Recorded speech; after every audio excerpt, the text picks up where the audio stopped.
युवराज, आप सीधे छानबीन करने चले गए, इसलिए महाराज कहीं आपसे नाराज तो नहीं होंगे? वो क्यों नाराज होंगे? राजकुमार आखिर महाराज के मानस पुत्र हैं। हमारे महाराज बहुत समझदार हैं।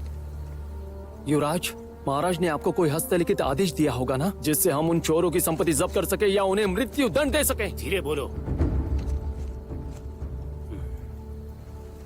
क्या उन्होंने दिया है? हम युद्ध मैदान में हैं क्या? तुम अब भी मरने मारने की बात कर रहे हो?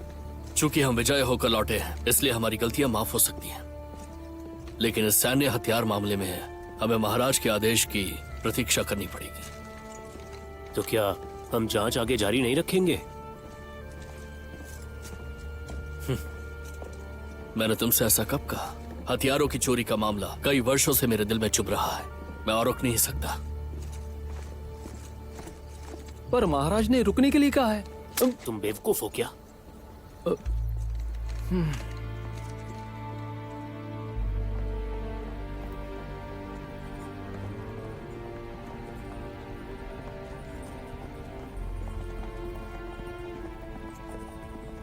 युवराज, ये मार्क्वेस चेंगियांग की जागीर है। राजधानी लौटने के बाद से आपने उनसे भेंट नहीं की है। जब हम युद्ध में थे तब मैंने सुना कि दरबारियों के बीच काफी चर्चा हो रही है। सब यही कहते होंगे कि मैं कितना नाकारा बेटा हूँ। मुझ पर कई इल्जाम लगाए गए हैं, पर मुझे फर्क नहीं पड़ता।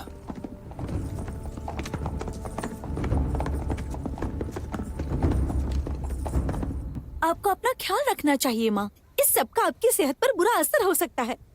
सब मेरी ही गलती है। मैं मामा जी को सुरक्षित रखने में चूक गई। मुझे लगा अगर मामा जी गांव में रहेंगे तो सबकी नजरों से बच जाएंगे, लेकिन किसे पता था कि वो शाओशंग इतनी निर्दयी होगी। आपने और मैंने उसे सजा दी, उसी का बदला लिया है उसने। क्या करे उस लड़की का? तुमने ठीक से योजना नहीं बनाई, किसी काम की नहीं हो तुम। अपराधी को शरण देने वाला भी दोषी होता है, फिर चाहे एक माँ अपने बच्चों को बचाने के लिए क्यों ना करे, फिर भी वो एक अपराधी होता है। यानी आप ये कह रही हैं कि शाओशंग ने अपने दादाजी को गिरफ्तार करवा के कुछ भी गलत नहीं किया, बल्कि जिम्मेदारी निभाई है? मामा हथियारों का गबन कर रहे थे, शाओशंग ने सच्चाई की राह चुनी। और अगर आप चाहे तो राजा के पास जा सकती हैं। जेठ जी, मैं एक स्त्री हूँ, इसलिए मुझे कम मत समझिए। मुझे राजा के नाम से मत डराइए। माना कि मैं सरकारी नियम नहीं समझती, लेकिन परिवार और रिश्तों के बंधन को अच्छे से समझती हूँ। हम एक दूसरे को धोखा कैसे दे सकते हैं? जेठ जी, कैसे भी करके आपको उन्हें छुड़ा कर लाना ही होगा। आप अपनी माँ को इस उम्र में अपने करीबी रिश्तेदारों को खोने का दुख सहने देंगे क्या? हथियारों का गबन सैन्य कानून के अधीन एक अपराध है। मैं उन्हें कैसे छुड़ा सकता हूँ? मुझे नहीं पता बेटा, तुम्हें अपने मामा को बचाने का तरीका ढूंढना ही होगा। तुम करोगे ना बेटा? अब परिवार के नाम पे तुम्हें सिर्फ अपनी पत्नी की परवाह है। तुम्हें अपने मामा की जरा भी परवाह नहीं, और ना ही अपनी माँ की परवाह है। पिछली बार मैंने तुमसे तुम्हारी मामी की बहू के लिए 20,000 देने को कहा था, पर तुमने ध्यान नहीं दिया। पर जब तुम्हारी पत्नी का भाई पढ़ने जाने वाला था, तब तुमने बिना सोचे उस पर धन लुटाया। तुम्हारी पत्नी का भाई तुम्हारा भाई है, पर माँ का भाई तुम्हारा कुछ नहीं लगता। दूसरों की पत्नियां अपने माँ बाप से मिले दहेज से अपने पति के परिवारों की मदद करती हैं, लेकिन यहाँ जेठानी जी तो अपने पति के धन से ही अपने मायके का भला कर रही हैं। वो पत्नी नहीं ला रहा था, दासी लाना चाहता था। वो जवान था, उसे पढ़ लिख कर किसी अच्छे परिवार में शादी करनी चाहिए थी। और वो धन मैं इसलिए कमा सका क्योंकि युआन ये जंग के मैदान में अपनी जान को दांव पर लगाकर मेरे साथ रही। वो क्यों नहीं खर्च कर सकती? हम सब एक परिवार हैं। मैंने कभी दो परिवारों के बीच भेदभाव नहीं किया देवरानी। मैं तुम्हारी तरह चालाक नहीं हूँ, लेकिन तुम क्या ये कहना चाहती हो कि माँ जी उनके परिवार को अक्सर धन दिया करती थी? माँ, मेरे कहने का वो मतलब नहीं था। तुम सबके सब मेरे खिलाफ हो गए हो। चले जाओ यहाँ से, सब चले जाओ।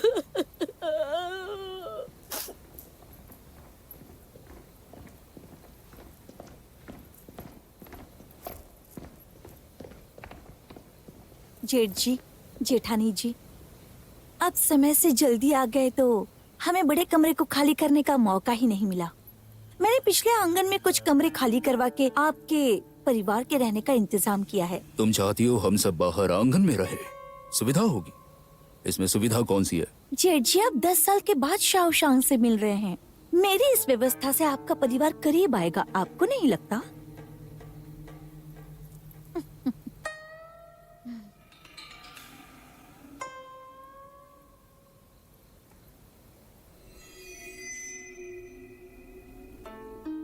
व्यवस्था के लिए धन्यवाद देवरानी।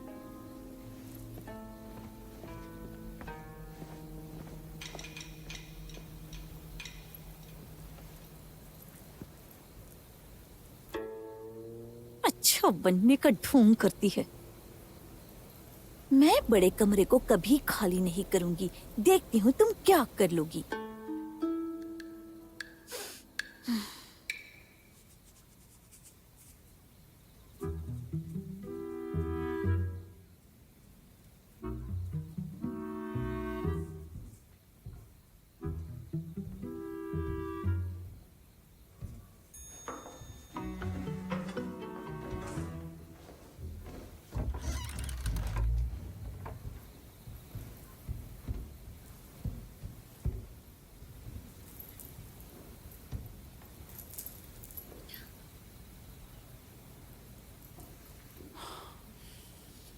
हमें वाकई इसका ध्यान रखना चाहिए।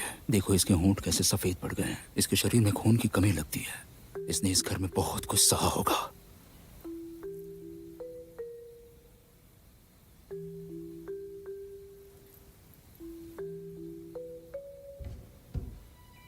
महोदया, लियांग फेंग आई है। ठीक है।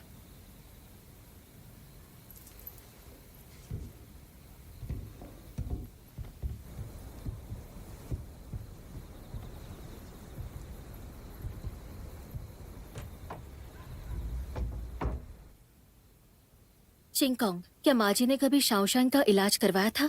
उन्होंने कहा कि जरा से बुखार के लिए वैद्य को क्यों बुलाना, वो ठीक हो जाएंगी। इतने सालों में हमें कई बार गांव भेजा गया है। आप तो जंग लड़ने चले गए, पर इनकी परवरिश पर किसी ने ध्यान नहीं दिया। न ढंग के कपड़े दिए, न पेट भर खाना। उन्हें बस मरने के लिए छोड़ दिया। लेकिन उन्होंने शाओशांग को बिना किसी वजह के यूं ही गांव में तो नहीं भेजा होगा ना? शादी के 10 साल बाद भी बेटा न होने के कारण वो अपने मायके से एक 10 साल के लड़के को गोद लेना चाहती थी। कुछ दिन पहले वो अपने भतीजे को यहाँ रहने के लिए लाई थी। दीदी बहुत दयालु हैं। उन्होंने उसे खाने के लिए शहद भी दिया। किसने सोचा था कि शहद का डिब्बा खोलते ही जंगली मधुमक्खियाँ उस पे हमला कर देगी। उसके सिर पर उन्होंने डंक मार दिया। इसलिए छोटी मालकिन ने दीदी को सजा देने के लिए गाँव भेज दिया। जिस समय वो गाँव गयी तब वहाँ पे बहुत सर्दी पड़ी थी। मजली बहू सचमुच क्रूर है। भाई को उसे तलाक दे देना चाहिए। शहद के मर्तबान को उस लड़के ने खुद खोला था या फिर शाओशांग ने उसे खोल कर दिया था? दीदी ने खोला था। एक 10 साल का बच्चा खुद ढक्कन नहीं खोल सकता, तो उसने शाओशांग को खोलने के लिए कहा। वो फूलों भरे आंगन में शहद खाने के बजाय शहद खाने के लिए वो घर के अंदर क्यों नहीं गया? कुछ भी करने से पहले सोच समझ कर करना चाहिए। अगर बात बिगड़ गई तो लोगों को बातें करने का मौका मिल जाता है। सरदार, मैंने वैद्य जी से बात की तो उन्होंने कहा कि शाओशांग इस बार सर्दी के कारण बेहोश नहीं हुई, बल्कि वो ज्यादा खाने की वजह से बीमार हो गई।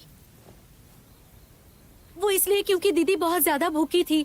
वो उन्हें कभी पेट भर खाना नहीं देते। आज वो दीदी को घर वापस लेकर आना चाहते थे, इसलिए उन्होंने खाना भेजा। दीदी कई दिनों से भूखी थी, इसलिए जल्दी जल्दी में बहुत सारा खाना खा लिया। उन्हें डर था कि उन्हें दोबारा खाना नहीं मिलेगा, वरना वो ऐसा क्यों करती। हम घर से दूर रहकर यही सोच रहे थे कि हमारी बेटी को घर पे किसी चीज की कमी नहीं होगी, पर उसकी हालत तो किसी आश्रित से भी बुरी थी। पर अब सब पता चल गया है। तुम जा सकती हो। जी महोदय, आप शाओशान की देखभाल के लिए एक सही व्यक्ति छोड़कर गई थी, पर वो ऐसा करेंगे ऐसा किसी ने नहीं सोचा था।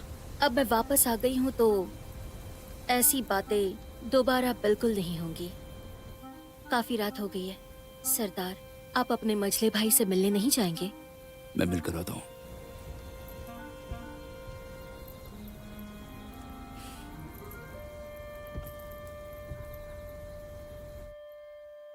बीमारी से उभरना खोल से रेशम चुनने जैसा है। शाओशांग की हालत काफी खराब हो गई है। उसे पूरी तरह से ठीक होने में कितना समय लगेगा कह नहीं सकते। आज बिल्कुल सही समय पर वो बेहोश हो गई, इसलिए माँ जी के गलत कामों पर हमारा ध्यान गया। मेरी माँ बहुत तेज है। उन्हें पता चल गया होगा कि मैंने बेहोशी का नाटक किया था, लेकिन जिन्होंने मेरे साथ बुरा किया उनको वो नजरअंदाज कैसे कर सकती हैं? अच्छा हुआ आपको ये ख्याल आया और जानबूझकर आपने लौटने की तारीख 15 दिन बाद की दी, इसलिए वो ये बात छुपा नहीं पाए। ये लोग आपके प्रति द्वेष रखते हैं, इसीलिए उन्होंने उनके साथ ऐसा किया। इसका मतलब माँ मेरी तकलीफों से बिल्कुल भी अनजान नहीं थी, फिर भी उन्होंने वो सब होने दिया। मालिक शाओशांग से बहुत प्यार करते हैं और इसीलिए अब शायद वो उनकी बातों में नहीं आएंगे। फिक्र मत करो, अगर सरदार का हृदय किसी स्त्री की तरह कोमल होता तो वो युद्ध में कब के मारे जा चुके होते।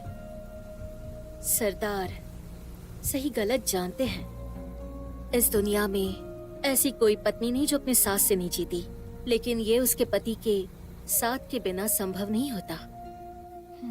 माँ और बेटे के बीच दरार पैदा करने के लिए अपनी बेटी की परेशानी को जरिया बना रही है। माँ की योजना सच में निर्दयी है। मुझे पति की चिंता नहीं है, मुझे केवल इस बात की चिंता है कि 10 साल दूर रहने की वजह से मेरी बेटी मेरे हाथ से चली न गई हो। अब मैं उसे अनुशासन में लाने के लिए कठोरता के साथ भरसक प्रयास करती रहूंगी। जिन्होंने मुझे दर्द दिया उन्हें सबक सिखाने की बजाय ये मुझे सिखाना चाहती हैं। मैं इनके भरोसे नहीं रह सकती, मुझे ही खुद को संभालना पड़ेगा।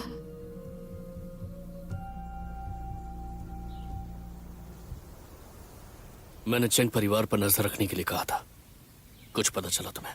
आज चेंग परिवार में हंगामा हुआ उनके परिवार की बेटी के कारण। महोदया चेंग बड़ी गुस्से में थी कि उनकी पोती के कारण उनका भाई गिरफ्तार हुआ, उसे सजा देना चाहती है। मैंने जांच कर ली है, चेंग परिवार में कुछ भी संदिग्ध नहीं है सिवाय दूसरे बेटे की पत्नी के। मैंने पता किया है, उस दिन हमें तलाशी लेने से रोकने वाली उनकी नौकरानी थी।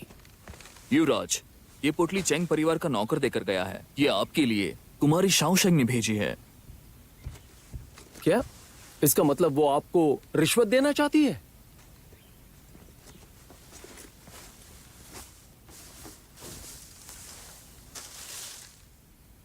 उसने कचरे का ढेर भेजा है।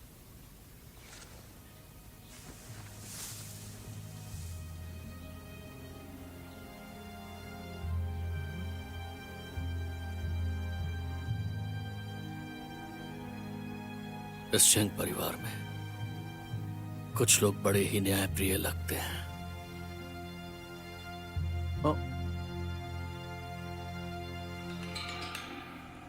पता नहीं क्या हो रहा है।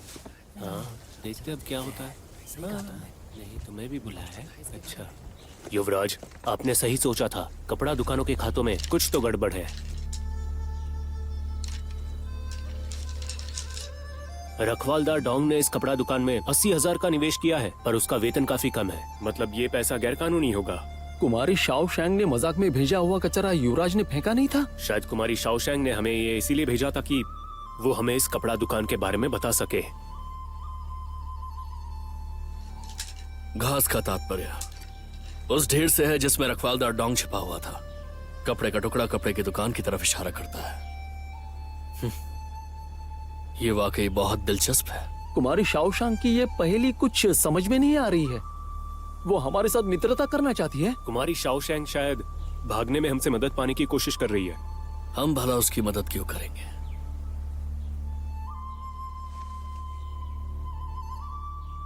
शायद उसने पहले ही अपने लिए कोई रास्ता ढूंढ लिया होगा।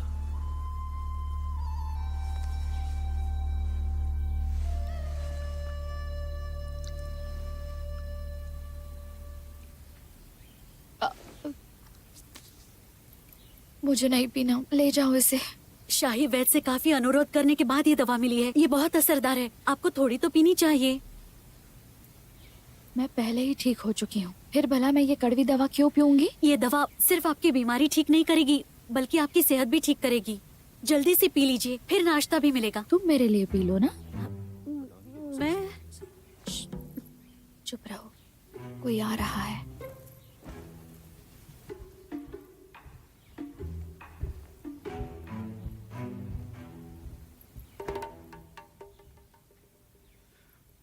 मेरी बेटी ठीक क्यों नहीं हो रही?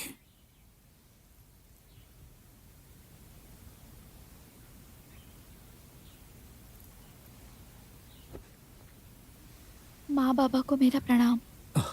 तुम्हें उठने की जरूरत नहीं है बेटा। तुम अब भी कितनी कमजोर हो। मेरी बेटी की इस हालत के लिए मजली बहुत जिम्मेदार है। दवाई का भी असर नहीं हो रहा। शाओ शाओ, सो जाओ। दवाई ठंडी हो रही है, जल्दी से पी लो इसे। हाँ। हाँ चलो पी लो पी लो, जल्दी से पी लो।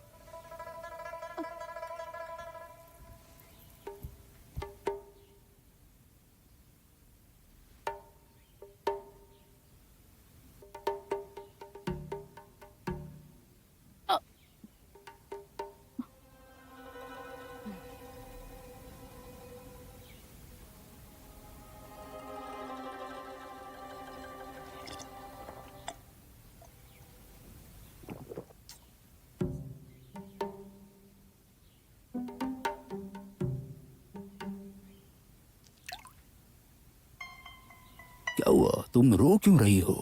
बाबा, ये दवा बहुत कड़वी है। क्यों ना हम इसमें थोड़ी चीनी मिला दें? हम वैद्य ने दी हुई दवाई में चीनी कैसे मिला सकते हैं? अच्छी दवाई हमेशा कड़वी होती है। जब तक तुम ठीक नहीं होती, तुम्हें ये रोज पीनी होगी। अब तुम्हारी माँ सही कह रही है, उनकी बात मानो। असरदार दवाई कड़वी होती है, पी लो।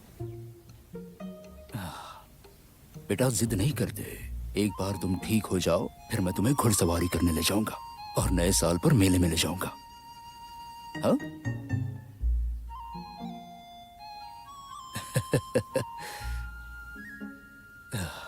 मेरी बेटी सच में कितनी प्यारी है। वैन भाई के परिवार की सभी लड़कियों को गुलदस्ते की तरह एक तरफ खड़ा कर दो, फिर भी मेरी शाओशांग का मुकाबला नहीं कर सकती। सरदार, हर वक्त बेटी की सुंदरता की प्रशंसा करने का क्या फायदा? प्रतिभा और सद्गुणों का होना अधिक महत्वपूर्ण है। चलो जल्दी से दवाई पी लो। हाँ हाँ पी लो बेटा।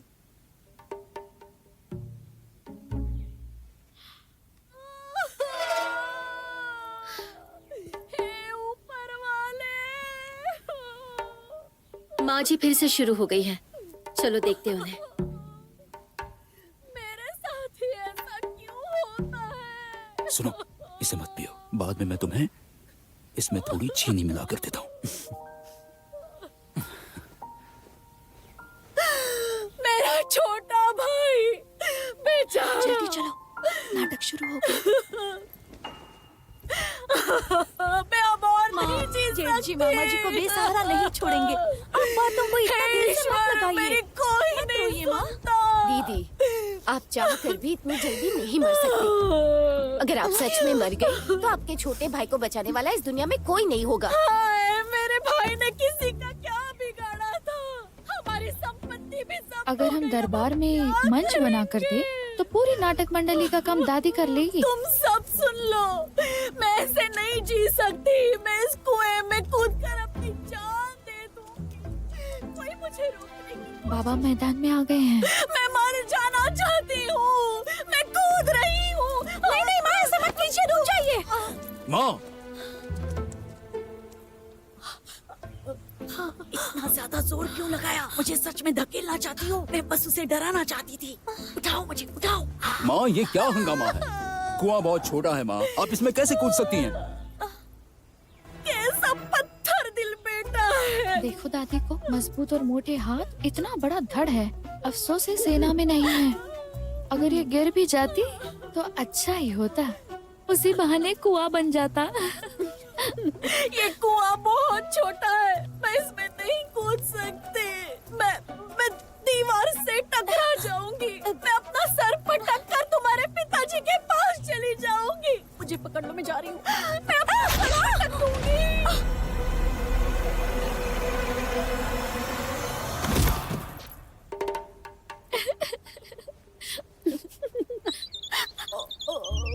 माँ ठीक तो है ना? मुझे दीवार पर धकेल कर पूछती हो मैं ठीक हूँ क्या? तुम्हें मेरी बाजू पकड़नी चाहिए थी। तुमने मुझे पकड़ा क्यों नहीं? मुझे नहीं पता था कि आप इतना जोर लगाएंगी। तुम चाहती थी कि मैं मर जाऊँ? हाँ, जेठ जी हमें ही देख रहे हैं। हे ईश्वर, क्या लगता है, क्या सचमुच मालिक इनके झांसे में आ जाएंगे? बाबा वैसे दयालु है, लेकिन पहले वो एक सरदार है जिसने हजारों युद्ध लड़े हैं और अनगिनत दुश्मनों को खत्म किया है। वो ऐसी घटिया चाल से धोखा नहीं खा सकते। उन्होंने अपनी माँ के साथ काफी वक्त बिताया है। वो धोखा नहीं खाएंगे, वो नहीं हारेंगे। उठा ले। मैं कितना बुरा बेटा हूँ। मैं अपने मामा को बचाने के काबिल नहीं हूँ। ये मेरे लिए नामुमकिन है। ये नहीं हो सकता, ये नहीं हो सकता। जेठ जी, आपको नहीं लगता आप माँ की मुश्किलें बढ़ा रहे हैं? हम सब एक परिवार हैं, कितने भी मुश्किलें क्यों ना हो, पर हमें मामा जी को बचाना होगा। सरदार अपनी माँ को घुटने टेक कर प्रणाम कर रहे हैं। देवरानी, तुम्हें वहाँ से हट जाना चाहिए। क्या तुम भी उनका प्रणाम स्वीकार करोगी? तुम मेरे बेटे का प्रणाम कैसे स्वीकार कर सकते हो? चलो हटो यहाँ से, जाओ जाओ। क्या कर रही हो? तुम्हें मुझे देखने में मजा आ रहा है? मैंने माँ से पहले ही कहा था कि मामा भरोसे के लायक नहीं है, नहीं है वो भरोसे लायक। बाबा सच में दादी के बेटे हैं। कितना अच्छा अभिनय करते हैं। मामला है कोई मामूली दीदी, आज तो यकीन हो गया कि आप इन्हीं की बेटी। तुम्हारी माँ बड़ी बदनसीब है। मेरे अपने भाई या तो छोड़कर चले गए या मर गए। अब बस मेरा एक ही भाई बचा है। अगर जिंदगी आसान होती तो उसके अंदर इतना लालच कभी पैदा नहीं होता। वो चोरी नहीं करता। तो फिर क्यों ना हम अपने घर का सारा धन लेकर मामा के घर चले जाएं? क्या? हाँ हाँ, क्यों नहीं। अरे भांजे, तुम्हारे मामा को बचाने का मतलब अपनी माँ को बचाना ही है। हाँ, आखिर हम एक अटूट परिवार जो ऐसा है। नहीं है कि मैं बचाना नहीं चाहता, पर मेरे हाथ में कुछ नहीं है। वो लिंगुई बड़ा ही पत्थर दिल और कठोर है। यदि मैं सैन्य योग्यताएं प्राप्त करके राजधानी वापस नहीं लौटा होता तो उसने मुझे भी कुछ दिन पहले गिरफ्तार कर लिया होता। मैं उससे विनती करने का साहस कैसे कर सकता बड़े ही हूँ? बेरहम और नाकारा हो। क्या तुम यूं ही अपने मामा को मरते हुए देखोगे?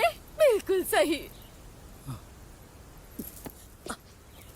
ठीक है, मैं अभी जाकर महाराज से कह दूंगी कि मेरा बेटा उदंड है। मैंने सुना है कि अभी के राजा पुत्र धर्म निभाने में विश्वास रखते हैं। जब किसी अधिकारी पर अवज्ञा का आरोप लगता है तो सजा में जुर्माना या नौकरी से निकाला जा सकता है। माँ जी, आप जानती हैं अवज्ञा करना बहुत बड़ा जुर्म है। बेत मारना या नौकरी से निकालना बहुत छोटी बात है। अगर उन्हें फांसी दी तो आप क्या करेंगी? फांसी देंगे? मुझे बताया क्यों नहीं? माँ, आप जाइए, मेरी शिकायत कीजिए। अगर मैं मामा को छुड़ाने के लिए अधिकारियों के पास जाने का, माँ के आदेश का पालन नहीं कर सकता तो ऐसे काम की सूचना महाराज को देनी चाहिए। मुझे कोई डर नहीं होगा।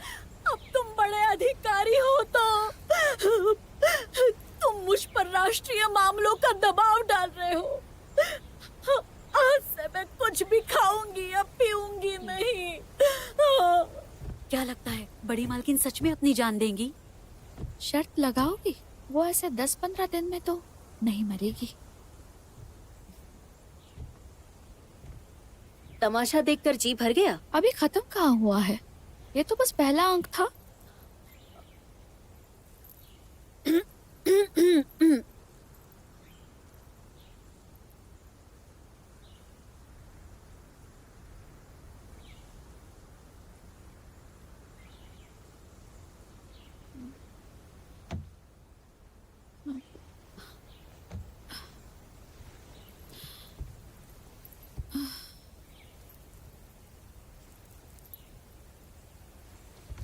माँ को मेरा प्रणाम। आपको कहीं सर्दी तो नहीं लग रही? मैं बस थोड़ी हवा लेने आई थी। लगता है कुछ ज्यादा ही हवा लग गई। माँ, आप चिंता मत कीजिए। हाँ, अगर तबीयत इतनी ही खराब है तो तुम अपने बिस्तर पर क्यों नहीं हो? बाहर हवा काफी तेज है, जाकर अपने कमरे में सो जाओ। बाहर आने की जरूरत नहीं है। ठीक है माँ।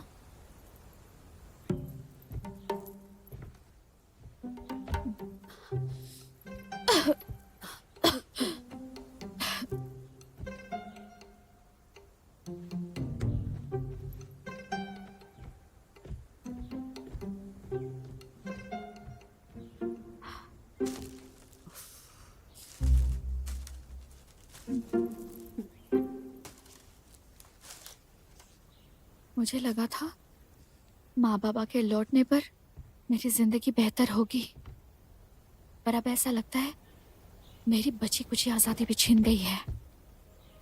आपकी माँ भले ही सख्त हो, पर वो आपकी चाची से बेहतर हैं। उन्हें आपकी परवाह है। इसीलिए वो ये सब कर रही हैं। झूठ बोलने की जरूरत नहीं, मैं सब कुछ देख सकती हूँ।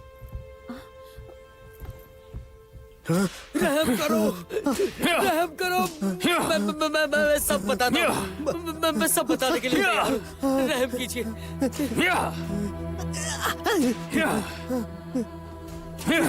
रहम कीजिए।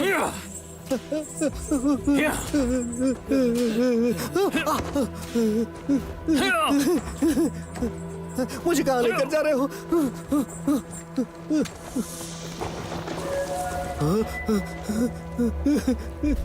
वो आदमी बड़ा बेवकूफ निकला। जब युवराज पूछ रहे थे तब वो लगातार झूठ बोलता रहा। हमारे युवराज बहुत तेज और होनहार हैं। उन्होंने उसका झूठ पकड़ लिया। अब देखो, सजा में घुटने निकाल दिए गए।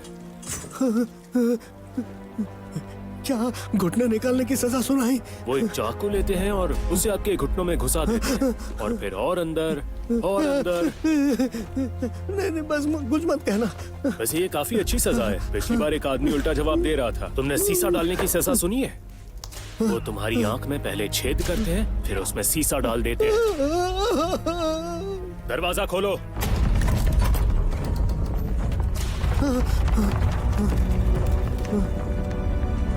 सेनापति लिंग,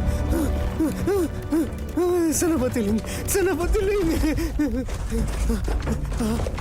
सेनापति लिंग, सेनापति लिंग, मुझ पर दया कीजिए। रखवालदार डॉन, दया कीजिए, दया कीजिए। अधिकारी चेंग ने मुझे निष्पक्ष होकर तुम्हें सजा देने के लिए कहा है। तुम चाहे कितनी भी तरकीबें क्यों ना सोच लो, एक भी काम नहीं करेगी, क्योंकि मुझे झूठ से सख्त नफरत है। जब भी कोई झूठ बोलता है तो मुझे नफरत होती है। मैं उसे मार डालता हूं। मेरे पास जी परिवार के कपड़े की दुकान का बही खाता है। तुमने मुझसे बार बार झूठ बोला है। सेनापति लिंग, मेरी बात मानिए, मेरा कोई दोष नहीं है। सैनिकों, युवराज, इसे यहां से ले जाओ।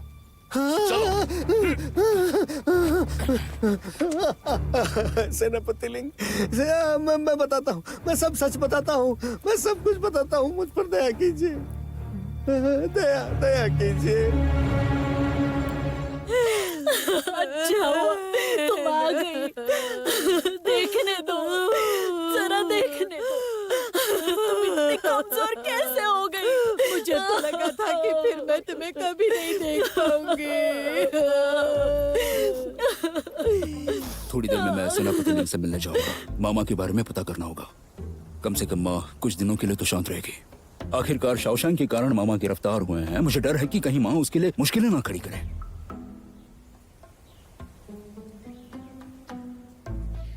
सुनिए, दोनों तरफ से बचने का एक तरीका है। आपको हू मौसी याद है? कौन? वो माँ की बरसों पुरानी दोस्त बूढ़ी मौसी हूँ। युद्ध के समय बहुत अफरा तफरी मची थी। अगर तुम्हारे बड़े बेटे ने हमें बचाया ना होता तो मैं तुम्हें दोबारा देखने के लिए जिंदा नहीं होती। उस दिन मैं डाकुओं से घिरी हुई थी। वो तलवार मुझे मारने के लिए मेरी तरफ बढ़ रही थी। किस्मत से सरदार चेंग वहाँ सैनिकों के साथ आए। उनके भाले ने डाकू की तलवार को वहीं रोक दिया। सरदार चेंग के हथियार डाकुओं के हथियारों जितने तेज नहीं थे। उनका भाला आधा कट गया। बिना किसी सही हथियार के सरदार चेंग ने दूसरे डाकू की तलवार को रोका, जबकि वो खुद बुरी तरह घायल थे। और इस तरह उन्होंने मेरे पूरी परिवार की जान बचाई। बुरी तरह से जख्मी था। बेटा दिखाओ, तुम्हें कहाँ कहाँ चोट लगी? मुझे देखने दो, दिखाओ मौसी भी है यहाँ। अरे शर्मा क्या रहे हो? मुझे देखने दो, वो देखने दो कहाँ चोट लगी। बेटा, मैंने तुम्हें युद्ध में लड़ने के लिए इसलिए भेजा ताकि तुम खिताब हासिल कर सको, पर मैं ये नहीं चाहती थी कि तुम अपनी जान कुर्बान कर दो। अच्छी तलवार और हथियारों के बिना मुझे अपनी जान पे खेल कर लड़ना पड़ता है। मैंने उनसे बात कर ली है। मुझे विश्वास है माँ जी समझ जाएंगी कि क्या सही है और क्या गलत है।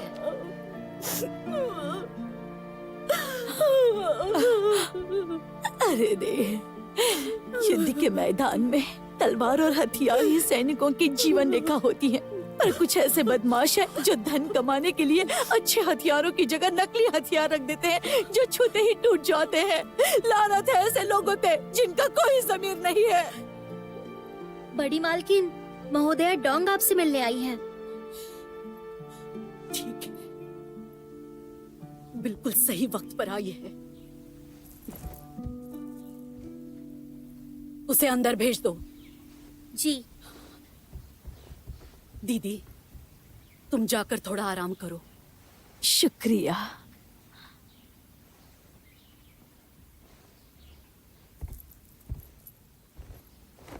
मामी यहाँ मामा के लिए आई होंगी। मेरी ही गलती है कि मैं अयोग्य हूँ और मैं निचले पद पर हूँ। मैं लिंग बुई के पैर क्यों ना पड़ लूं, तब भी वो मामा को छोड़ेंगे नहीं। क्यों ना मैं सारा इल्जाम अपने सर पे ले लूं। कह दूंगा कि मामा ने मेरे कहने पर चोरी की थी, मैंने उन्हें आदेश दिया था। फिर मामा की जान के बदले मेरा सिर काटा जाएगा। डोंग परिवार को बचाने के लिए हमारा चंग परिवार बलिदान देगा। बहुत बढ़िया, बिल्कुल सही कहा। ये बड़ा अच्छा सोचा तुमने भांजे, बहुत ही सही सोच है तुम्हारी। भांजा बड़ा अधिकारी है, छोटे मोटे गुनाह के लिए महाराज इसे उदार मन से माफ कर देंगे। मैं सही कह रही हूँ ना? ज्यादा से ज्यादा इस मामले को बंद करने के लिए जुर्माना लगाएंगे। दीदी, अगर भांजा ये इल्जाम अपने सिर पे ले ले तो हर्जी क्या है? जरा सोच कर तो देखो दीदी। हाँ,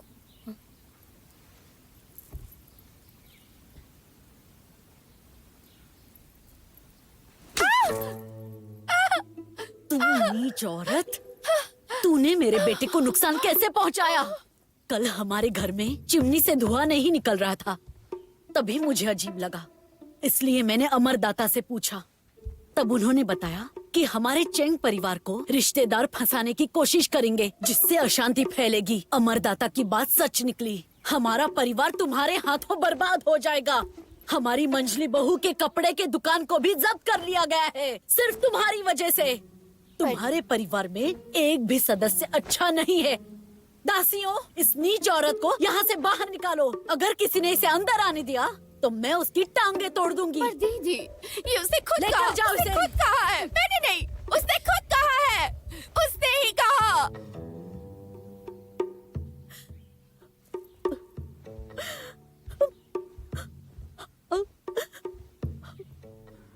ये सब दूसरों की बात सुनने का और उन पर विश्वास करने का परिणाम है। माँ आपको मामी और बाकी लोगों ने उकसाया है। मुझे लगा वो आपके करीब हैं, अच्छे हैं, पर हमारे अपने परिवार में हमसे झूठ बोला गया, हमें धोखा मिला। युआन ही और मैं इतने सालों से लड़ रहे थे ताकि खिताब और इनाम कमा सके, इसलिए चंग परिवार शांति और आराम से रह सका। मामा के कारण हम इतने सालों की मेहनत, नाम, इज्जत सब गंवा दें? नहीं नहीं नहीं बेटा, मैंने ऐसा नहीं चाहा, कभी भी नहीं।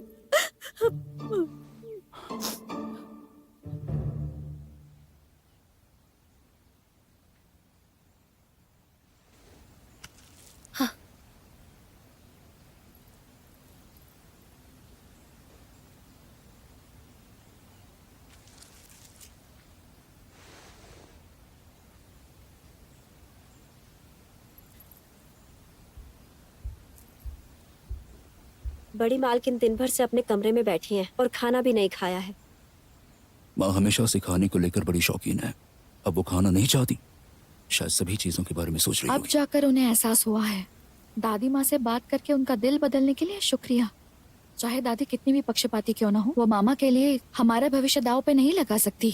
खाने के वक्त बात नहीं करते, और जब बड़े बात कर रहे हो तो तुम बीच में मत बोलो। हमने अभी खाना शुरू नहीं किया है। तुम्हारी दादी खाना नहीं खा रही, इसमें कुछ हद तक तुम्हारा भी हाथ है। ठीक है, चलो खाना खाते हैं। बाबा, हाँ, अचानक मुझे ठीक नहीं लग रहा। शायद मेरा पेट अभी ठीक नहीं हुआ है। ये बिल्कुल मुझ पर गई है। खाने के वक्त कोई बातें सुनाए तो पेट दर्द होता है। सत्पुरुषों ने भी कहा कि बच्चों को खाना खाते समय डांटना नहीं चाहिए। कौन से सत्पुरुष ने कहा है? हाँ, शाओशांग, पेट भर के खाओ। काफी दिनों से तुम्हें पेट भर के खाना नहीं मिला होगा। शुक्रिया बाबा। आहा, पेट खराब हो तो मांस कम खाना चाहिए, तभी तो बीमारी ठीक होगी।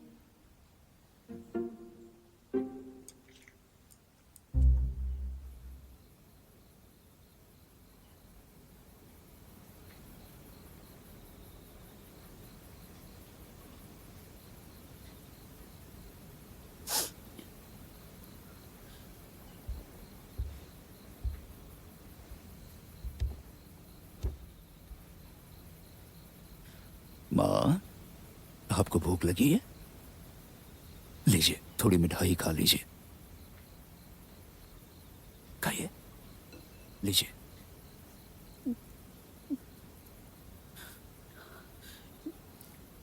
अपने बेटे को 10 साल से नहीं देखा है। जरा देखिए, कहीं मेरा चेहरा बदल तो नहीं गया? हाँ?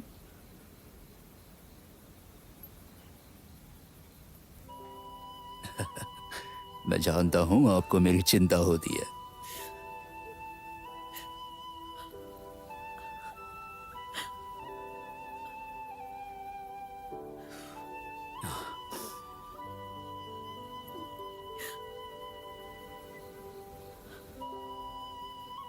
बेटा, तुम मेरी कोख से जन्म लेने वाली पहली संतान हो। मुझे तुम्हारी चिंता कैसे नहीं होगी?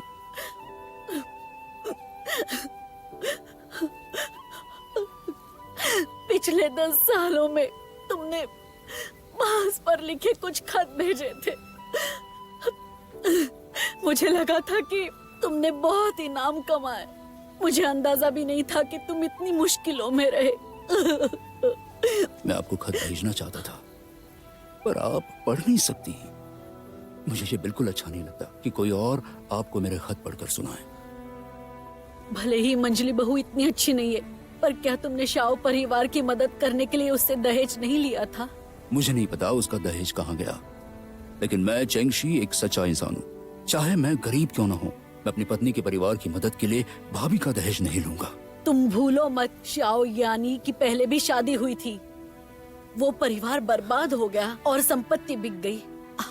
फिर भी उससे इतना प्यार करते हो? मैं सच में उससे प्यार करता हूँ। मुझे उसके अलावा और कोई नहीं चाहिए था। बेटा, तुम तो जानते हो मैं सबसे ज्यादा प्यार तुमसे और छोटे बेटे से करती हूँ। पर जब से तुम दोनों की शादी हुई है, तुम अपनी पत्नियों से चिपके रहते हो। तुम दोनों सिर्फ उनसे ही बातें करते हो, अपनी माँ की जरा भी परवाह नहीं। शादी करके घर बसाना यही तो एक आदमी का कर्तव्य होता है। 100 साल बाद भी माँ को पिता के साथ दफनाया जाएगा और हमें अपनी अपनी पत्नियों के साथ, है ना? हम सबको एक साथ दफनाया नहीं जा सकता। हाँ, अब मैं समझा। माँ को हम जोड़ों को देखकर ईर्ष्या होती है। क्या मुझे ईर्ष्या होगी? हमारे बाबा बहुत जल्दी गुजर गए। मैं समझ सकता हूँ आप अकेलापन महसूस करती होंगी। क्या आपकी नजर में है कोई अच्छा सा आदमी? अगर होगा तो आप दोबारा शादी कर लीजिए। तुम आपके बच्चे इस बीच में कोई रुकावट नहीं लाएंगे। मारू, ये क्या बकवास कर रहे हो तुम? मैंने कब कहा कि मुझे शादी करनी है? अब तक तुम्हारा बचपना नहीं गया। माँ, आप शर्माइए मत।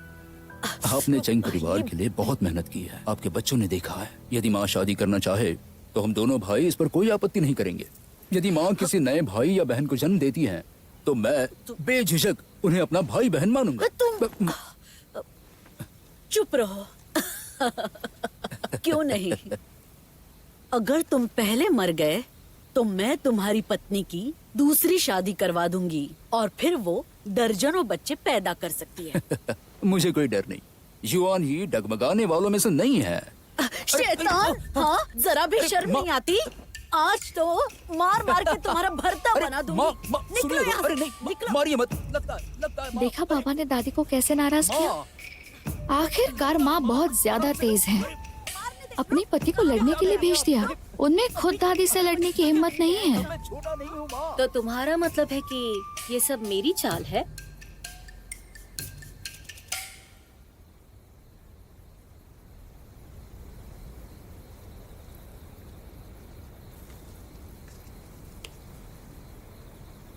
तुम न केवल लोगों की छुप छुप कर बातें सुनती हो, बल्कि बुजुर्गों के लिए अटकलें भी लगाती हो। ये ओछी हरकत है। अपना हाथ आगे करो।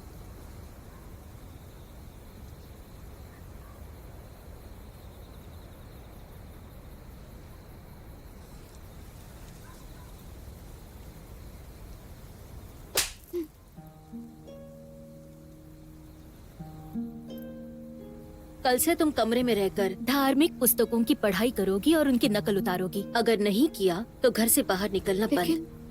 बाबा ने कहा था वो मुझे लालटेन मेले में ले जाएंगे। मैं 10 साल में कभी नहीं गई। निर्णय लेने का अधिकार बड़ों का है।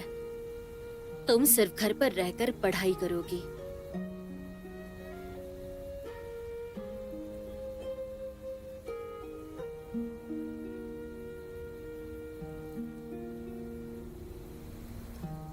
माँ मुझ में दोष ढूंढने के लिए 7 पटरी लेकर घूमती है। तुम अपनी माँ को गलत समझ रही हो। दीदी वो फट्टी तुम्हें मारने के लिए नहीं लाई थी। वो तुमसे प्यार करती है, पर फिलहाल वो तुमसे नाराज है। मैं मनाती हूँ उन्हें, ठीक है?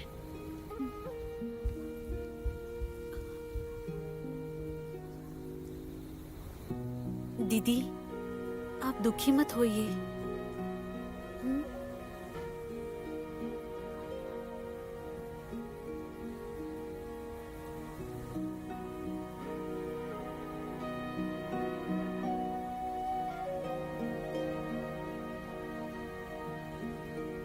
इसमें दुखी होने वाली क्या बात है? वो मुझे किस तरह देखती है इससे मुझे फर्क नहीं पड़ता। एक दयालु माँ और उसके बच्चों की कहानी वाली किताब मेरी कभी नहीं थी,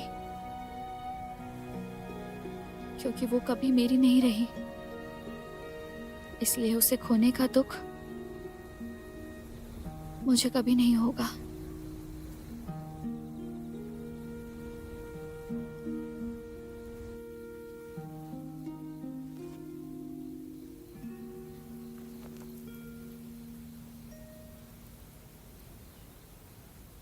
अरे बाप रे। आपको क्या हो गया? आह, आपको माँ जी से मार पड़ी क्या? माँ को हमारे प्रेम से ईर्ष्या होती है। मैंने उसे कहा दूसरी शादी कर लीजिए, तो वो मुझ पर ही भड़क गई। हाँ, क्या कहा आपने? आपने उनसे दूसरी शादी करने को कहा? हाँ, कुछ गलत कहा क्या? वो पिछले कुछ समय से बहुत गुस्से में है, इसलिए ऐसा बर्ताव करती है। माँ जी ने आपकी पिटाई करके बहुत ही अच्छा किया। आप ना बिल्कुल बिगड़ चुके हैं।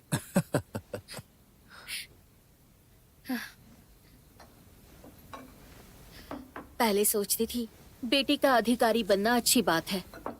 परवरिश खराब हो तो परिवार बर्बाद हो जाता है, बल्कि पूरे कुल का विनाश हो जाता है। बेटी चाहे जितनी भी जिद्दी क्यों ना हो, हम हमेशा उसकी रक्षा कर सकते हैं। युद्ध के मैदान से बचाने के लिए हमने उसे घर पर रखा, लेकिन शाओशांग की मुसीबत खड़ी करने की क्षमता किसी मर्द से कम नहीं है। मैं सच में उसे देवरानी के हवाले छोड़कर पछता रही हूँ। उसने सिर्फ परेशानियाँ खड़ी करना सीखा है। छुपकर सुनना, चालाकियाँ करना, बड़ों का मजाक उड़ाना। क्या बेटियों की इस तरह से परवरिश की जाती है? पत्नी जी शांत हो जाओ, इतना परेशान मत हो। माना कि उसकी अच्छी परवरिश नहीं हुई है, पर हम धीरे धीरे सिखाएंगे। धीरे धीरे? अभी वक्त नहीं है। अभी उसे अनुशासित नहीं किया तो वो पति के घर यही करेगी। आप जरा देखिए इसे। अब ये क्या है? कल हमारे घर में चिमनी से धुआं नहीं निकल रहा था, तभी मुझे अजीब लगा, इसलिए मैंने अमरदाता से पूछा।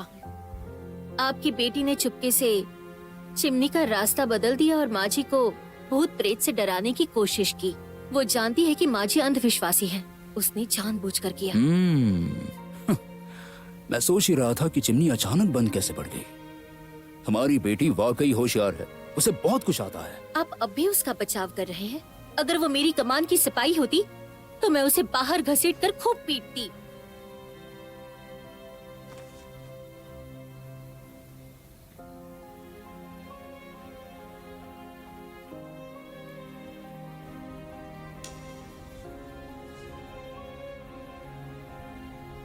मैंने देखा कि शाओशांग के कुछ कपड़े ठीक नहीं हो रहे हैं, तो मैंने अपने कमरे से पटरी लाने के लिए कहा। सोचा उसके नाप के कुछ अच्छे कपड़े सिलवा लेती हूँ।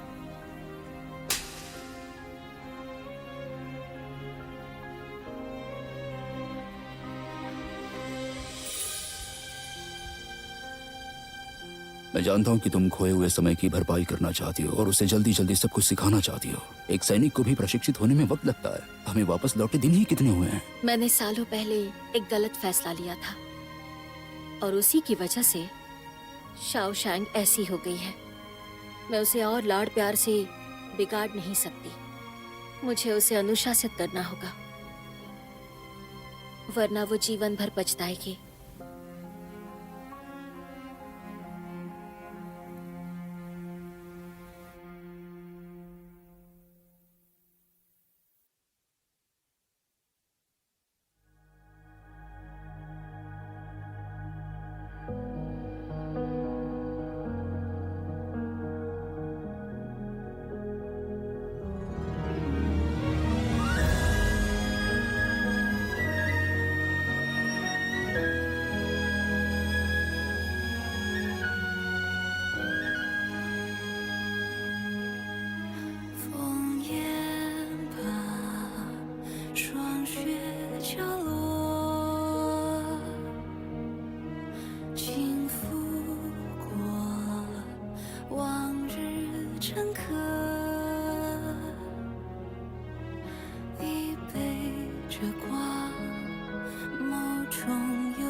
शायद